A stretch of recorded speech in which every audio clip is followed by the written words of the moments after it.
Здраво, дечки! Јас сум Кирил и денес имаме урбан алпинист. Не јас, туку новиот Ford EcoSport. И не е нов, туку овој освежен модел сега за прв пат дојде кај нас во Македонија. Дајте да се симнам јас, ќе паднам. Фичо, дојди држи, фаќе таму.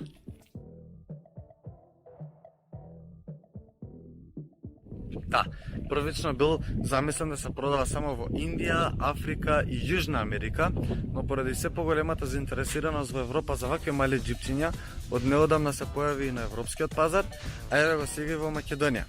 Па што точно представува EcoSport? Тој се базира на истата платформа како и малата Fiesta, всушност странично и позади можете забележите дека се доста слични. На предниот дел е малку посериозен, изгледа како неговите поголеми браќа од семејството на Ford, сепак треба подсетува дека е офроуд возило.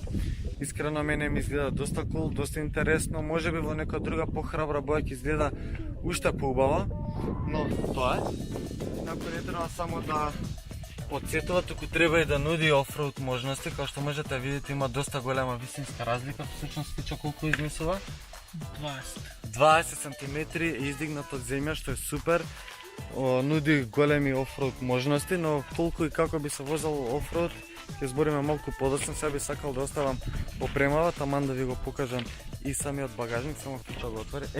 Фичо, не така, тука се отвара.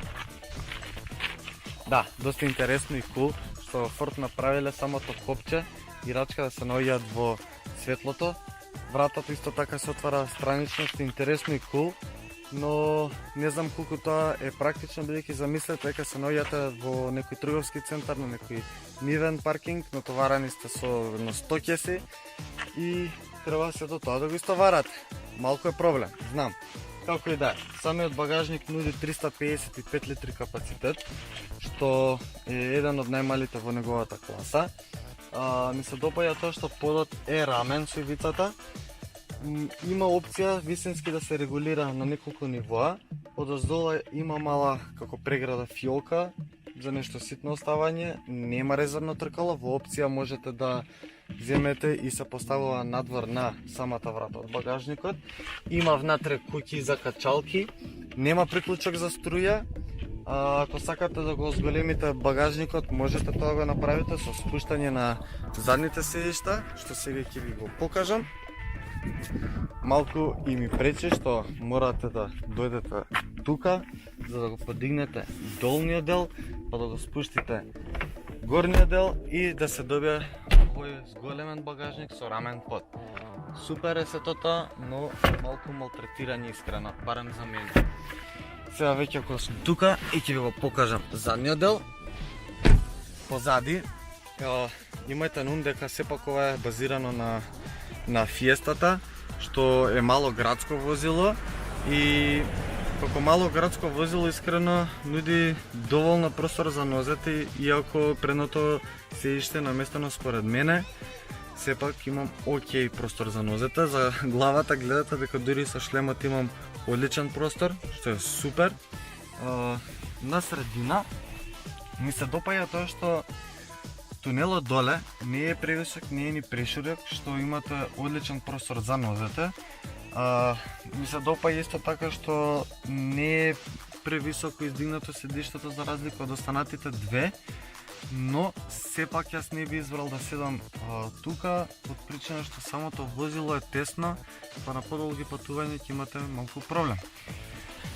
Но ми се допаѓа од друга страна што седиштата горе се закосени малку наназад, со што се овозможува малку подобра комоција. Исто така седиштата се подигнати повисоко за разлика од предните, со што се овозможува подобра прегледност на контролите и на патот, што е нешто интересно за малите деца. И кога сум кај деца, Isofix куќите за детско седиште се тука внатре некаде во седиштето, лесно се наоѓаат, но би сакал да бидат малку попрегледни. Во поглед на струјата, односно за приклучок на USB, тука доле обично на централната конзола стоат, овде нема. Приметив дека има тука од страна приклучок на 12 волти и е само еден, да, само еден, но ми се допаѓа што од двете страни има мали просторчиња каде што можете да го ставите вашиот телефон и е доста интересно и практично. Сега дојдеме напред, само пред да продолжам напред. Вратава не се отвара баш најшироко и ќе представува проблем за товарање, односно за ставање на детското седиште, но искрено не е толку страшно.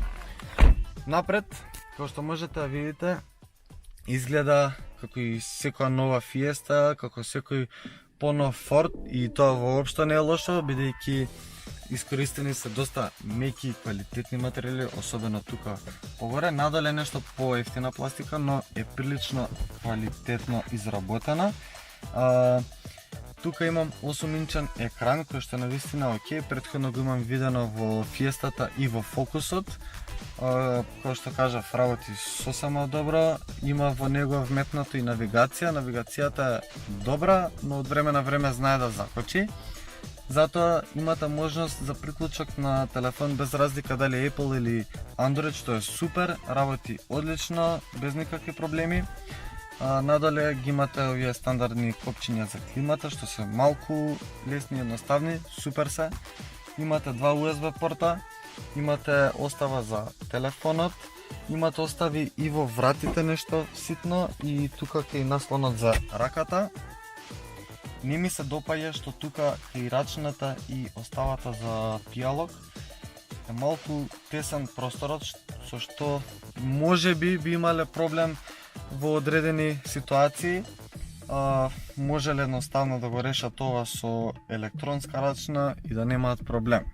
Како и да е, сега може да идеме се повозиме и јас конечно да ги задам шлемов. Искрено, ниту јас, ниту Фичо поима немаме зашто овој модел се вика EcoSport. Бидејќи ако ги погледнете перформансите, овој модел нема ништо од спортско. Може би од еко има, ама од спортско дефинитивно нема.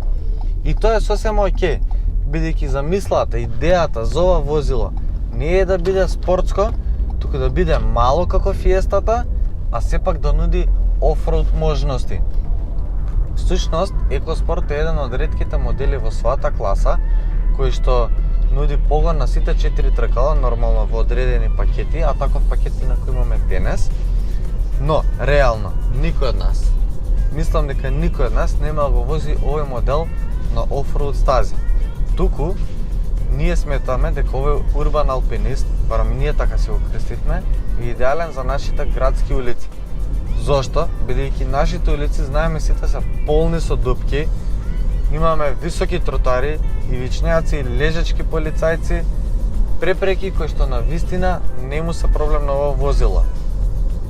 Односно, да сумирам, EcoSport е мал како Fiestата кој што може да се протне во секој ќоше во градов, а да се качи на секоја препрека што стои пред него.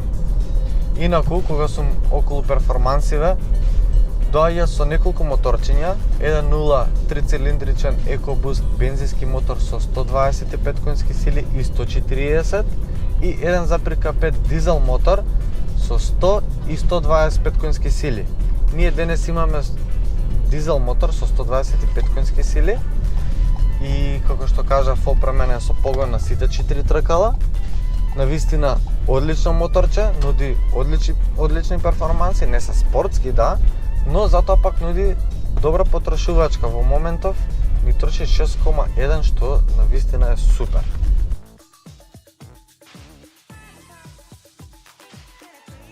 Инаку ми се допаѓа тоа што самата возачка позиција е малку повисока, што е многу нормално поради висината на самото возило, но ми се допаѓа возачката позиција од причина што имате голем избор на позиции за воланот, за седиштето, може секој да си го намести онака како што на него му одговара, што е супер.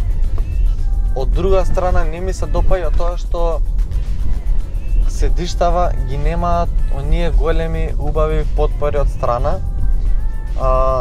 И тоа го приметив деновиве кога се вози по кривина, се чувствува клатење, мислев дека е самото возило, но всушност искочи дека е седиштето кој што не ве држи цврсто и нормално по самата инерција вие се клатите.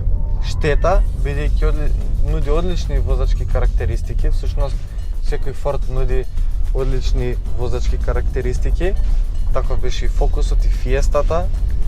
Не е така забавен екоспортот како нив, нормално, повисоко возило, но сепак има волан кој што е навистина точен, прецизен и лесен, менувач краток и прецизен, инаку тука имаме 6 степен мануелен менувач, во опција имате и автоматски ако сакате. Инаку ова е титаниум ниво на опременост, едно од повисоките нивоа. Тоа значи дека имате буквално се што ви треба. Имате 8-инчен екран, кој што видовме пред малку. Имаме паркинг сензори. Имаме систем кој што ви помага при тренување на угорнина, автоматска кочница, овие делумно кожни седишта и навистина уште многу други работи. Но и за тоа цената е малку повисока, односно цената на ова возило изнесува 26.000 евра. Но Ford во моментов нудат акцијска цена за бензинскиот мотор со тренд ниво на опрема, што е исто така супер. И цената кај него изнесува 16.900 евра. Многу добра цена. Океј, дечки, тоа беше нашата нова епизода со Екоспорт или Урбаниот алпинист. Следете не на YouTube и сите наши социјални мрежи. Се гледаме многу наскоро со нова епизода, а до тогаш ја и Фичо одиме да се повозиме и да искачиме уште некој нов тротар. Поздрав!